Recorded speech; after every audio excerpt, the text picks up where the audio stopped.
This is it, the season finale for Gridlife competition at Pittsburgh International Race Complex. This is the last event for the season for Gridlife drivers and the last event for PittRace with Gridlife drivers here. They announced about a month ago that this racetrack is closing forever, so this is the last hurrah for all the Gridlife competitors involved in their fierce championships. It all comes down to this last weekend of competition. It's gorgeous. It's a little bit cool here this weekend though, but it's going to be thrilling on track. 19 corners and over 2.5 miles. Let's have a look at Pittsburgh International Race Complex.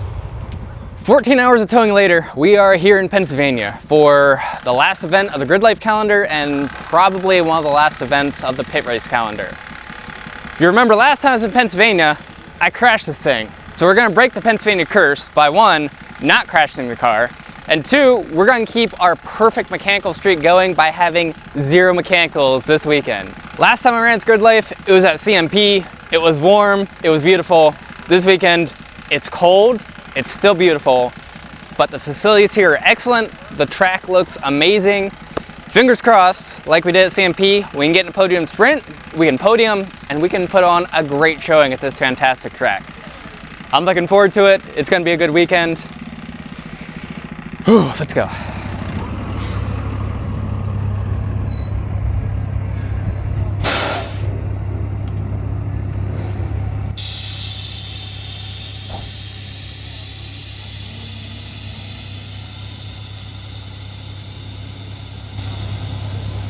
It's not been a good day.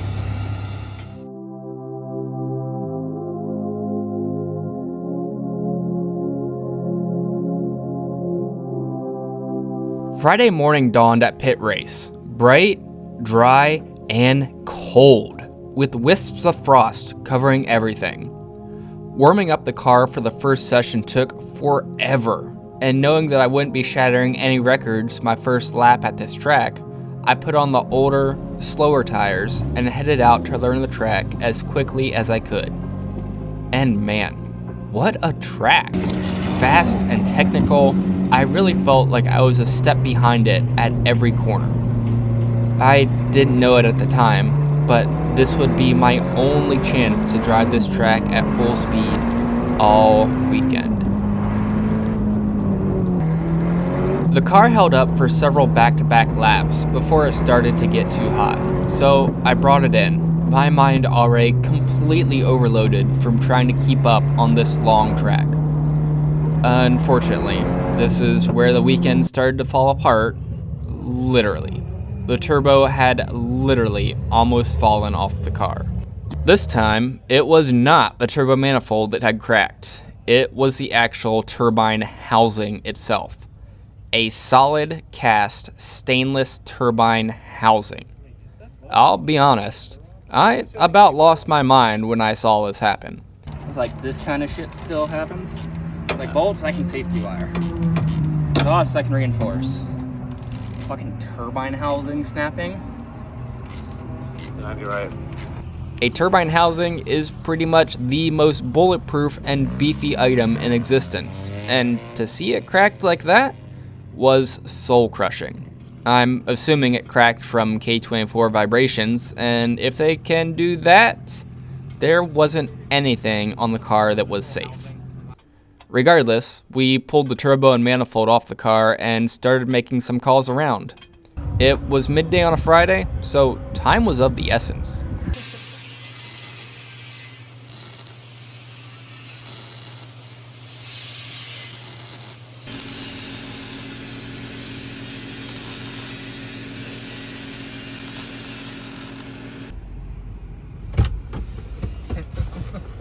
This place is awesome.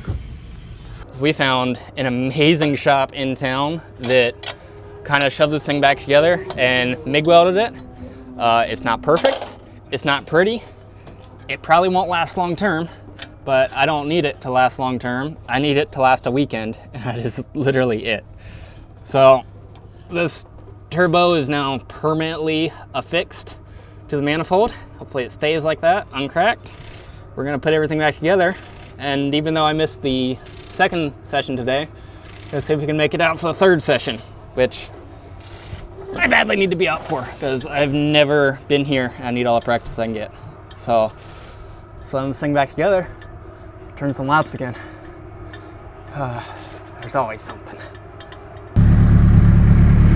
Now, I'll be honest, I had minimal faith we were going to be able to do that in time. But we have it back together and running with like a half hour to spare. Everything looks good. No leaks. No cracked manifold. So, we're going to make session 3 today. Yeah.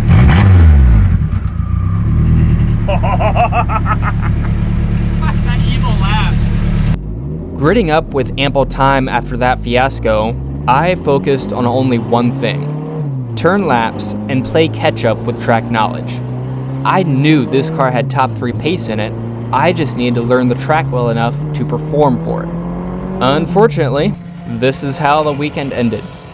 I'll let you hear it all happen in real time. Trust me, you will know it when you hear it.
I was so laser focused in the moment, I had heard the rattling noises, but honestly thought it was just the welded turbo braking and vibrating wildly against the motor.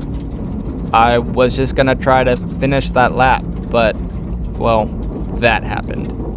I knew instantly I had lost a motor. It's something I've experienced before. I just didn't know the full extent of the damage.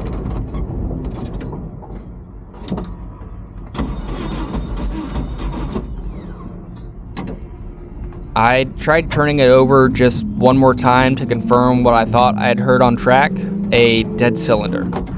Listen for the irregularity in the cranking cycle. What's a dead cylinder? The trackside diagnosis to find the source and cause began.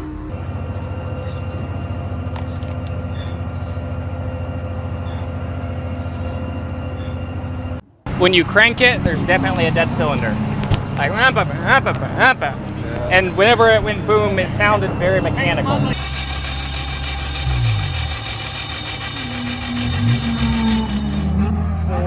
Try it again. Nothing out of 4. Called it!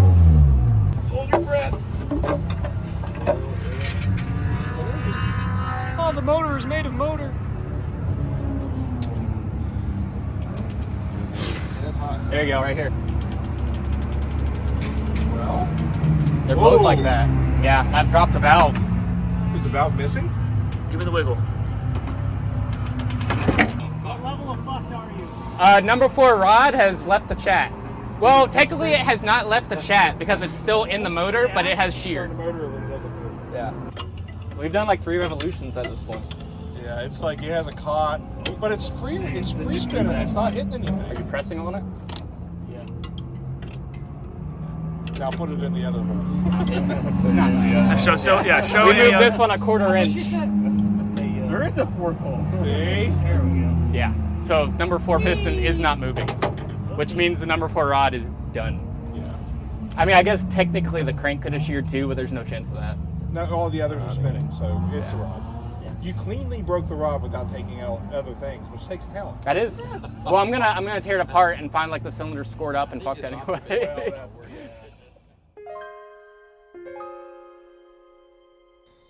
So I blew this motor up on Friday at PittRace. It is now Saturday evening. Got home from PittRace this afternoon, and now I'm going to tear it apart and see what happened and if anything is salvageable. Without pulling it apart any more than this, I can tell you for a fact the block is not salvageable because there is a hole in the block right there, which means that there's a hole in the sleeve, which means that this entire block is scrapped. The other thing I can tell you, without pulling any more apart, is that there are 2 bent intake valves on this side, and as demonstrated in the Paddock, the number 4 piston is all the way at the top of the bore and does not move with the crank, so the rod is broken. So my gut tells me the block is scrap, the crank is scrap, 1 piston, 1 rod are scrap, and the head might be scrap. It's a lot of scrap. So the really obvious indicator in the Paddock was that if you take the spark plug out and put something on top of the piston, and then turn the crank over like so, you can see it moving with the piston. Everything does that except for number 4, which, as you can see, has the old Bluetooth rod in it.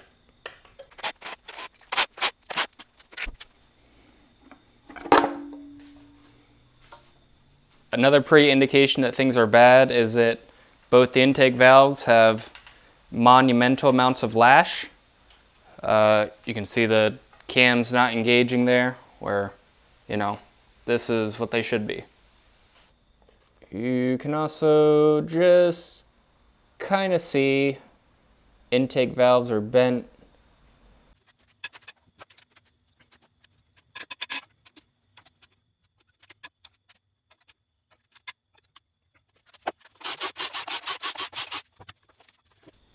Before I pull the head off, I'm going to make some predictions.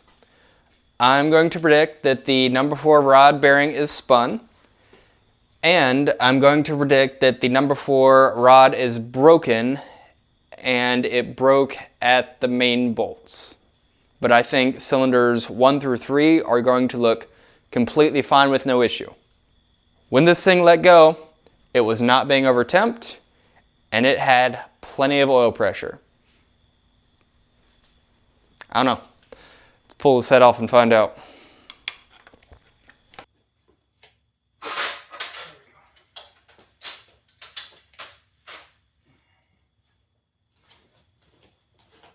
You can see the pistons on 2 and 3 look perfectly fine. There's no signs of detonation, no signs of melted piston.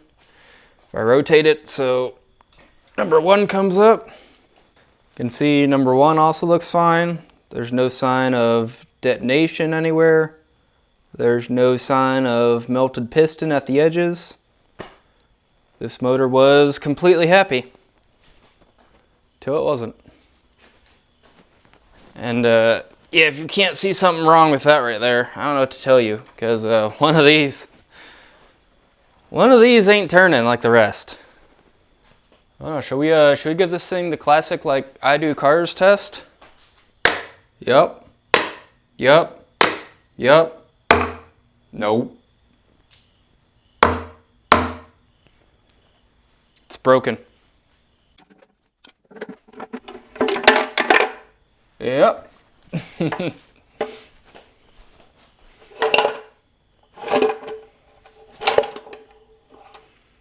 That rod is bent.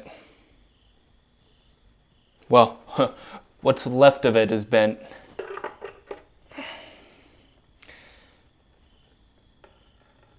Well, that used to be big end of a rod.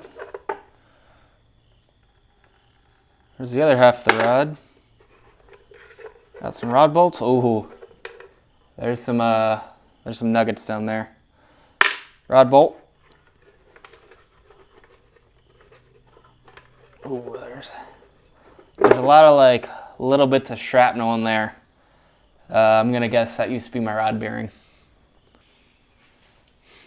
Well, really not sure what to say about this, except that it's all broke.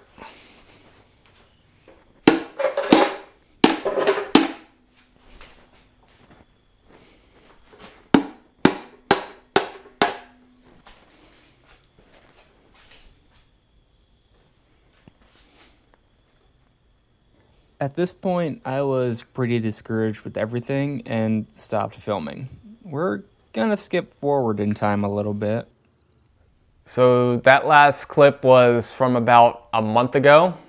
As you can see, there's not an engine in this car. And I can tell you that for a fact, there will not be another K24 in this car. I have a completely new swap planned. It's pretty ambitious. It's gonna be a lot of work. There doesn't exist like any sort of kit for this chassis on the market, so it's gonna be a lot of custom work and fabrication, but I'm pretty excited for it. I think it's gonna be really cool. I think it's gonna be a lot more reliable than the K24 was for me, but it's going to be a lot of work. I'm not going to tell you what it is yet. You'll have to wait and find out.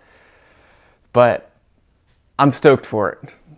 I'm stoked to get this car running again. It's going to be a lot of work. Oh boy. Here we go.